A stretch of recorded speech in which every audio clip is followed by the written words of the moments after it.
कश्मीरी पंडित हैं। मुझे पता है सिलेंडर लेने के लिए किस तरह से धक्के खा सकता था। सिलेंडर लेने के लिए मतलब 400 का मैं 2000 से पड़ता, 2000 से पड़ता, 2000 से पड़ता था सिलेंडर, 2000 में पड़ता। गरीबी से उठ के आए हैं, उन्हें पता है। कोई सरकार ने 10% का आरक्षण दिया है सामान्य वर्ग के बच्चों को। बात वही है कि प्रधानमंत्री चेहरे के लिए कोई चेहरा है तो मतलब इस बार मतलब बीजेपी का भी गरमाया हुआ है और दूसरों का भी गरमाया है। मतलब पता जो राम को लाए हैं हम उनको लाएंगे। जैसा कि आपको पता है कल हरियाणा में लोकसभा चुनाव की वोटिंग है, तो आइए कुछ लोगों से बात करते हैं कि लोगों का क्या राय है, किसकी सरकार आने वाली है। तो हम आंटी जी को बुलाना चाहेंगे। आंटी जी आए। नमस्कार आपका। नमस्कार जी। तो आपको क्या लगता है किसकी सरकार आ रही है? फिर सरकार माना जाए तो कई, वैसे तो देखो मुद्दों के ऊपर ही लोग वोट डालेंगे, क्योंकि कहीं पर भी कोई भी इंसान अगर है वो पूरी खरा उतरता नहीं, कुछ ना कुछ कमियां रह जाती हैं। आपके मुद्दे क्या रहने वाले हैं? हमारे मुद्दे रहने वाले हैं, जैसे पहले भी हमने ये नवीन जिंदल की मिसेज यहाँ पर आई थी, क्योंकि गुरेज नहीं है, क्योंकि हम पब्लिक है और पब्लिक सबसे पहले अपना देखती है कि भी हमारे को सहूलियतें मिलनी चाहिए जहाँ हम रहते हैं। मैं जवाहर नगर से सुनीता भारद्वाज पब्लिक हेल्थ से रिटायर हुई हूँ, और हमारा मेन यही है सबसे पहला मुद्दा कि हमारे यहाँ जवाहर नगर में रेलवे फाटक जो है यह बंद हो गया है काफ़ी समय से, जबकि लोगों की मांग ये है कि इस फाटक को खुलाया जाए। सबसे सर्वप्रथम मुद्दा हमारा रेलवे फाटक का रहा कि भाई ये जो है यहाँ पर इसको खुलाया जाए, क्योंकि काफ़ी पब्लिक है यहाँ और सबका आना जाना इसी रोड से है। और दूसरा मुद्दा ये है, इसी फाटक के बंद होने के कारण यहाँ पुलिस थाना था, थाना फरकपुर, जो कि अब चौकी में परिवर्तित कर दिया गया है। चौकी में शेष 4 सिपाही रहते हैं। यहाँ पिछले दिनों काफ़ी वारदातें हो गई, हमारे कुछ, मेरी अपनी सिस्टर के घर में भी वारदात हुई, लेकिन वो उनका यही कहना था कि यहाँ अब चौकी बन गई है और स्टाफ इतना नहीं है। स्टाफ की कमी होने के कारण हम पूरे इलाके में जो है गौर नहीं कर सकते, इसलिए कारण यही रहा कि फाटक बंद होने से यहाँ जो मेन थाना था वह चौकी में परिवर्तित हो गया, जिसमें कि 4 सिपाही हैं और पब्लिक यहाँ ज़्यादा है और भी बढ़ती जा रही है, क्योंकि यहाँ जो कभी खेत हुआ करते थे आज वहाँ पर लोगों का वास हो गया है। पहला मुद्दा मेरा था फाटक का, दूसरा मेरा मुद्दा था यहाँ थाना दोबारा से लाया जाए। तीसरा मुद्दा ये है कि हमारे यहाँ कहते तो हैं, उस दिन काफ़ी लोग आए भी थे, महिलाएं आई थी अधिकतर नवीन जिंदल की मिसेस के साथ। उन्होंने कहा कि हमने यहाँ औरतों के लिए काफ़ी सहूलियत रखी हैं, जो कि घर में भी इंसान वो काम कर सकती हैं। अधिकतर यहाँ लोग जो हैं, औरतें जो हैं, वह अधिकतर काम पेशा करने वाली नहीं हैं। यही है कि उनके जो अपने पति हैं, कोई रेडी वाला है, कोई फड़ी वाला है, तो वह बेचारी यहाँ एक्टिवा की एक वो आती हैं, उन्हीं को काट काट के अपना निर्वाह करती हैं। हम तीसरा मुद्दा मेरा ये है कि उन महिलाओं के लिए आंगनवाड़ी के माध्यम से यहाँ पर उन औरतों को जो बेचारी बिल्कुल अनपढ़ है उनके लिए कुछ ऐसा कार्य कराया जाए। तीसरा मुद्दा मेरा ये था। और चौथा मुद्दा जो मेन है वह है, यहाँ सीवर तो डाल दिए हैं और पब्लिक हेल्थ जिससे मैं खुद बिलोंग करती हूँ, वह पिछले दिनों आए, काफ़ी समय से लोगों ने यहाँ सीवर के और पानी के रिफाइल के लिए उन्होंने कहा है कि अधिकारियों को, नहीं तो अधिकारियों ने ये कहा है कि अगर आपने फाइलें नहीं बनाई तो सख्त से सख्त कार्रवाई होगी। हम मानते हैं कि सरकारी कार्यों में बाधा नहीं होनी चाहिए, मैं भी एक सरकारी कर्मचारी हूँ, लेकिन हमें सहूलियत तो मिलनी चाहिए। यहाँ कई दिनों से सीवर जाम पड़े हुए हैं, कई बार दफ्तर में भी यहाँ लोग गए हैं, लेकिन वह छोटी सी मशीन भेज देते हैं और समस्या जस की तस बनी हुई है। यह छोटे छोटे मुद्दे हैं। चौथा मुद्दा और पांचवा और आखिरी मुद्दा ये है कि यहाँ पब्लिक को पर्याप्त पानी पर्याप्त नहीं मिल रहा। हमने जो यहाँ के एमसी हैं उनको भी यह बताया, क्योंकि उस दिन जब हम लोग भी साथ थे और पब्लिक में आए तो हमने यही मुद्दा रखा कि एक ट्यूबवेल से यह पानी की पूर्ति नहीं होती। कम से कम यहाँ जो पहले एक ट्यूबवेल लगा हुआ था यहाँ पीछे, जहाँ बाबा पीर अब नया बनाया गया है, उससे नज़दीक ही एक और ट्यूबवेल की जो है वह बनाया जाए ताकि लोगों को पर्याप्त पानी मिल सके। यह 5-6 मुद्दे जो हैं ये हमारे मेन हैं। और साथ ही साथ मैं मोदी साहब का बड़ा धन्यवाद करना चाहूँगी, क्योंकि मैं भी श्रीनगर कश्मीर से बिलोंग करती हूँ। मेरे पिताजी भी श्रीनगर के निवासी, हम कश्मीरी पंडित हैं। हमारे साथ जब यह आज से 30-35 साल पहले की बात है, जब वहाँ ऐसा दंगा हो गया तो मेरे ताया जी, चाचा जी वगैरह, उनके परिवार के सदस्य हमारे यहीं जवाहर नगर में आके बस गए हैं। तो धारा 370 आज जो तोड़ी है वह मोदी जी के माध्यम से ही हुई। मैं उनका बहुत बहुत धन्यवाद करना चाहती हूँ कि हमारे को जो धारा उन्होंने तोड़ दी, हमारे अभी वहीं पर ही मकान बने हुए हैं। उनकी धारा टूटने के कारण उनका मैं तहे दिल से धन्यवाद भी करना चाहूँगी। बाकी ठीक है, लोगों की अपनी अपनी कई समस्याएं हैं, समस्या जस की तस रहती हैं, लेकिन हाँ, सरकारें आती हैं, लेकिन हमने उनसे यही वादा किया है और देखते हैं कि नेता लोग अपने वादों पे खरे उतरते हैं या नहीं उतरते, क्योंकि उन्होंने हमसे वादा किया है और हम यही देखना चाहते हैं। नहीं तो सरकारें 5 साल के बाद तो देखो दूसरी भी आती हैं।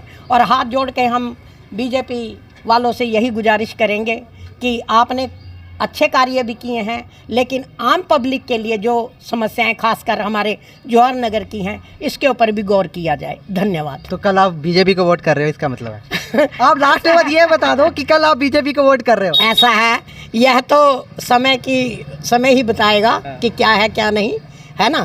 तो हाँ, इसमें कोई दो राय नहीं है। वोट जिसको चाहे, क्योंकि मैंने जैसे पहले ही बताया है कि कई कमियां रह जाती हैं, लेकिन ठीक है, पिता भी और माता पिता भी बच्चों की सारी ख्वाहिशें पूरी नहीं कर पाते। तो आप इतना बताइए, आप किसके साथ हैं? देखो, कांग्रेस आ रही है, बीजेपी आ रही है। मेरे परिवार में और भी सदस्य हैं, लेकिन हाँ, हम यह किसी को नहीं बता सकते। आपकी निजी राय क्या है? किसको नहीं दे रहे। बच्चे किसी और को डालना चाहते हैं या और कोई डालना चाहते हैं। हम तो देखो जिंदल साहब के साथ हैं। ठीक है, ठीक है, तो धन्यवाद। बताओ। मेरा नाम राजेश शर्मा। ठीक है, तो आपको क्या लग रहा है 2024 में कौन आ रहा है? बीजेपी आ रही है, कांग्रेस आ रही है या कोई और? देखो, सरकार तो भारतीय जनता पार्टी की ही आनी चाहिए, क्योंकि उन्होंने काफ़ी अच्छा काम किया है और उम्मीद है कि आगे भी इससे और अच्छा ज़्यादा काम करेंगे। आपके चुनावी मुद्दे क्या रहने वाले हैं? आप किन मुद्दों को देख के उनको वोट कर रहे हो, कि आपको क्या लगता है कि जो इनकी सरकार में हुआ जो पिछली सरकारों में ना हुआ? कुछ ऐसा बताओ। देखिए, ऐसे है कि मोदी सरकार ने जो भी काम किए हैं, काफ़ी हद तक वो मुद्दे हैं जो पुराने 40-50 सालों से, 70 सालों से सॉल्व नहीं हुए थे। इस सरकार ने उन मुद्दों को उठाया और अपनी प्रायोरिटी के बेस पे उनको हल किया। चाहे वो राम मंदिर का मुद्दा है, चाहे 370 है, 3 तलाक है, या हमारे कई एजुकेशन से जुड़े हुए ऐसे मुद्दे हैं, जैसे हमारे ऑल इंडिया में हेल्थ सर्विसेज की काफ़ी कमी थी, शॉर्टेज थी। इन्होंने काफ़ी संख्या में एम्स बनाए, काफ़ी हद तक वो शुरू हो चुके हैं, कई ऐसे हैं जो शुरू होने वाले हैं।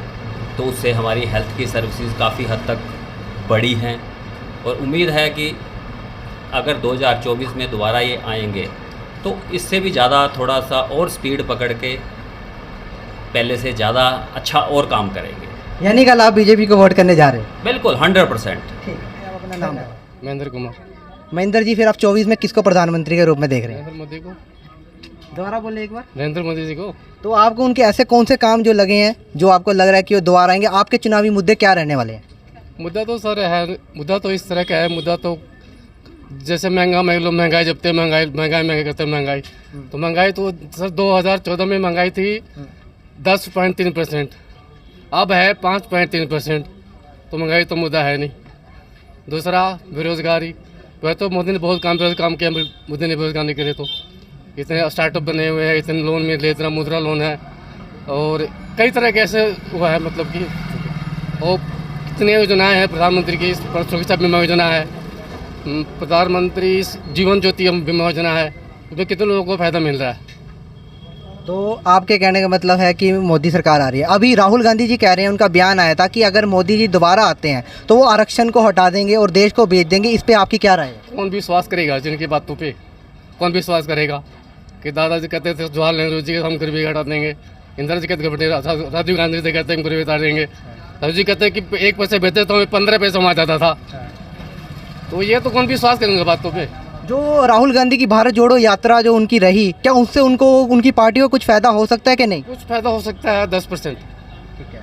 10 फायदा हो सकता है। तो अभी आप रेडी लगाते हो क्या? पहले आप कहीं जॉब करते थे? कुछ नहीं, मैं तो ऐसे कर रहा हूँ, मुझे 23 साल काम करते हुए। ठीक है। तो फिर भी आप बीजेपी के साथ हो, कहते हैं कि गरीब उनको बुरा बोल रहा है, लेकिन आप कह रहे हो कि बीजेपी आएगी। नहीं, जो कांग्रेस सरकार थी ना, मुझे पता है सिलेंडर लेने के लिए किस तरह से धक्के का जाता था। सिलेंडर लेने के लिए मतलब 400 का में 2000 से पड़ता, 2000 से पड़ता, 2000 से पड़ता था सिलेंडर, 2000 में पड़ता था। 2000 में कैसे पड़ता था आपको 400 का? मैं बताता हूँ ना, सिलेंडर जाता था सिलेंडर लेने, एक दिन गया, पर्ची काटी, भीड़ आया, भीड़ होगी जी, अगले दिन फिर आना, मेरी 4 डेट टूट गई, 4 सिलेंडर भीड़ में। तो अपने चाचा जिया को दे देते सिलेंडर, हमें नहीं मिलता था। ठीक है। फिर हम जाके सवेरे पानी लाने लगते थे, वहाँ जी पर्ची कटाओ जाकर रही, वहाँ पर्ची कटवा गया, और फिर भी सिलेंडर में, फिर अगले दिन फिर जो सिलेंडर रहने वहाँ, तो हमें तो दोबारा पड़ेगा ना सिलेंडर। बिल्कुल ठीक है। मतलब कहने का मतलब है कल आप बीजेपी को वोट कर रहे हो? बिल्कुल सर, बिल्कुल। सबसे पहले आप अपना नाम बताओ। मेरा नाम मोहम्मद वशिष्ठ है और मैं फरकपुर का रहने वाला हूँ। आपके चुनावी मुद्दे क्या रहने वाले, और 24 में आप किसको देख रहे हो आते हैं? कौन सी सरकार आ रही है, आपको क्या लगता है? हमें पूरा गर्व से कह सकते हैं कि बीजेपी सरकार आ रही है और 2024 में फिर से कमल का फूल खिलेगा। किस मुद्दों पे वोट डालना चाह रहे हो वो आप बताओ। सुरक्षा के मुद्दे पे वोट डालना चाह रहे हैं और सुरक्षा सही है और हम सेटिस्फाइड हैं। 10 साल पहले हम सेटिस्फाइड नहीं थे, हम सरकार से सेटिस्फाइड हैं, इसीलिए मोदी जी को वोट डाल रहे हैं। बीजेपी के कोई 5 काम या कोई ऐसा काम हुआ जो किसी और सरकार में ना हो और आपको लगा इसी सरकार में वो काम हुआ है? एक तो सड़कों का काम हुआ है, मतलब कि रूट हैं जो वो हर जगह आप कहीं भी चले जो इंडिया में, तो आप देखो कि सड़कें कितनी बढ़िया हैं, हाईवे कितने अच्छे हैं। ठीक है। उसके बाद राम मंदिर जो सबसे बड़ा उन्होंने काम किया है, इतने सालों का संघर्ष था, कई लोगों की लड़ाई हुई, बलिदानी दी, तो उन्होंने सारा वो करा। उसके बाद श्रीनगर में 370 हटाई, तीसरा काम ये। चौथा इन्होंने ये करा कि लोगों को जो राशन के साथ राशन दिया जा रहा है, कणक दी जा रही है, गेहूं दी जा रही है, आटा दिया जा रहा है, तेल दिया जा रहा है, सारी सामग्री दी जा रही है। करतारपुर कॉरिडोर। बस। तो अब आप ये सीधा बताओ कि जो राहुल गांधी की भारत जोड़ो यात्रा में उनकी रही है, तो उससे उनको कोई फ़ायदा हुआ है क्या, नहीं होगा? ऐसा है कि वो ऐसे नेता हैं, वो सोने का चम्मन लेके पैदा हुए हैं, गोल्डन स्पून गए हैं, तो उनको ये चीज़ का नहीं पता कि भाई गरीबी क्या होती है। तो मोदी जी गरीबी से उठ के आए हैं, उन्हें पता है कि गरीबी क्या होती है, इसलिए वो इस चीज़ को फॉलो करते हैं और दिखा रहे हैं इस चीज़ को। इस चीज़ का हमें फ़ायदा हो रहा है कि उन्हें पता है। यानी कल आप बीजेपी को वोट कर रहे हो, कहने का मतलब है? जी, हम सब बीजेपी को वोट करेंगे जब तक हम। पहले आप अपना नाम बताएं। मेरा नाम अंकित है। ठीक है। अंकित जी, आप किसको देख रहे हो 24 में, किसकी सरकार आ रही है? देखो हम तो बीजेपी के साथ है जी। काम भी देखो सेंट्रल लेवल पे बहुत बढ़िया करे हैं। बाकी सरकारें जो मर्जी कहें, लोग जो मर्जी कहें, हर एक इंसान की अपनी अपनी सोच है, समझ है, तो हम तो बीजेपी के साथ हैं। बीजेपी के कोई ऐसा काम जो आपने सोचा हो कि जो पिछली सरकारों में नहीं हो, इन सरकार ने कर दिया, वो ऐसा कोई काम बताओ, और आने वाला ऐसा इनका क्या काम है जो आपको लग रहा है कि 24 में आ जाएंगे तो वो काम ये कर देंगे? आपने देखो इसने हर वर्ग के लिए बहुत कुछ करा है, कोई जो मर्जी करे। सामान्य वर्ग की अगर बात लेके चले तो पिछली सरकार आई, कांग्रेस आई, वो भी बहुत सरकारें थी, उन्होंने कुछ नहीं सोचा सामान्य वर्ग के बच्चों के लिए। अब देखो सरकार ने 10% का आरक्षण दिया है सामान्य वर्ग के बच्चों को, उससे भी कितना बेनिफिट मिल रहा है, कितना फ़ायदा मिल रहा है उन्हें आगे बढ़ने के लिए, उससे बहुत कुछ है। उन्हें फीस में छूट है, उसमें और बहुत ऐसी चीज़ें हैं जिसके हम करके बीजेपी को वोट देना चाहिए। राहुल गांधी का कहना अगर बीजेपी द्वारा आई, आप आरक्षण की बात करो, आरक्षण की बात करते हैं, उन्होंने कहा है कि अगर राहुल गांधी का है, उनका कहना है कि अगर ये बीजेपी द्वारा आती है तो ये आरक्षण को बिल्कुल ही खत्म कर देगी। तो इस पर आपका क्या राय है? इस बारे में कुछ नहीं कह सकते। अच्छा, इस क्वेश्चन को आप स्किप करना चाहोगे? और आपको क्या लग रहा है, और अगर ये आते हैं तो इनका और क्या मुद्दा रहने वाला है जो ये करेंगे, पूरा करेंगे? सभी वर्ग को एक साथ लेके चलना चाहती सरकार वाली है, और भी बहुत इनके ऐसे काम है कि जो जनता भी इसमें कर रहे हैं। आप बीजेपी को वोट डाल रहे हैं, इसका मतलब है कल? बिल्कुल, हम बीजेपी। पहले आप अपना नाम बताएं। संदीप सिंह। संदीप जी, आप देख रहे हो, बताओ कि 24 में आप किसकी सरकार को देख रहे हो? अभी तो फिलहाल कुछ कह नहीं सकते, लेकिन बस बात वही है कि प्रधानमंत्री चेहरे के लिए कोई चेहरा है नहीं, तो वो फिलहाल तो अभी नरेंद्र मोदी जी। ठीक है। मतलब अपोजिशन में कोई है नहीं, कोई चेहरा ऐसा है नहीं है सॉलिड, तो फिलहाल तो बीजेपी की ही लग रही है। आपको एक मोदी जी का कोई ऐसा काम जो आपको बहुत अच्छा लगा हो, बाकी सरकारों में ना लगा हो, वो कोई एक काम गिना दीजिए। देखो देश में हर तरह का काम हुआ है, सड़कें देख लीजिए, आज सफ़र देख लीजिए, कितने घंटों का सफ़र कुछ ही मिनटों में रहता है, तो हर तरफ मतलब ये बिजली का देख लीजिए, और बैंकिंग सेक्टर में देख लीजिए, मतलब हर तरफ से मतलब है सेवाएं बड़ी डेवलप, काफ़ी मतलब हुआ, बहुत फ़र्क है। तो आप कल किसको वोट कर रहे हैं, इतना बताएं। फिलहाल तो हम बीजेपी को ही कर रहे हैं, क्योंकि और कोई चेहरा है नहीं। फिर आपको लग रहा है कि 4 जून को बीजेपी आ रही है? हाँ बिल्कुल। अच्छा, बीजेपी का एक नारा है 400 पार, क्या आपको लगता है ये 400 पार कर पाएंगे? बिल्कुल। धन्यवाद। अपना नाम बताओ। मेरा नाम गुरु प्रताप सिंह। क्या लग रहा है किसकी सरकार आ रही है? सरकार के बारे में तो कुछ नहीं कह सकते जी हम, इस बार सिस्टम पता नहीं चल रहा। कोई कह रहा है बीजेपी आएगी, कोई कह रहा है कांग्रेस आएगी। मतलब माहौल जो है, मतलब इस बार मतलब बीजेपी का भी गरमाया हुआ है और दूसरों का भी गरमाया है, मतलब पता नहीं चल रहा कि किसकी सरकार है। 400 पार होगी बीजेपी? ना, नहीं होगी। 400 पास तो मुझे मुश्किल लग रहा है, 250 प्लस के आसपास होनी चाहिए। धन्यवाद। बताओ। दीपक बग्गा। आपको क्या लगता है 4 जून को किसकी सरकार आ रही है? बीजेपी की। बीजेपी का कोई ऐसा कोई काम बताओ जो आपने देखा हो कि किसी और सरकार में नहीं हुआ लेकिन इनकी सरकार में वो काम हो गया और जिससे आप बहुत खुश हो। वो एक ही है जी, जो राम को लाए हैं हम उनको लाएंगे। और अब आपको लगता है अगर आप 24 में दोबारा आते हैं पीएम मोदी जी, तो आपको क्या लगता है कि ये अब ऐसा क्या करेंगे जिससे देश का भला होगा, और आप क्या चाहते हैं कि कोई ऐसा कुछ ले आए कि जिससे आप कहो कि हाँ बदलाव आएगा? देखो, बदलाव तो इतना हो रहा है कि हद से ज़्यादा, विकास ही विकास हो रहा है, सब कुछ हो रहा है। और अब जब आएंगे 24 में तो बाहर के मुल्कों के बराबर ही हमारा देश जाएगा जी। एनआरसी और यूसीसी बिल आना चाहिए कि नहीं आना चाहिए, इतना आप लास्ट में बता दें। आना चाहिए। आपको लग रहा है कि 24 में जैसे ये आएंगे तो एनआरसी और यूसीसी सबसे पहले आएगी? हो सकता है, इसके बारे में हम तो कुछ नहीं कह सकते, वो तो सरकार के मुद्दे हैं, उन्होंने एक्शन लेना है। तो आप कल किसको वोट दे रहे हैं, लास्ट में एक बार दोबारा से जोर से बता दीजिए। बिल्कुल बिल्कुल, मैं तो बीजेपी को दूंगा जी, बिल्कुल। धन्यवाद जी।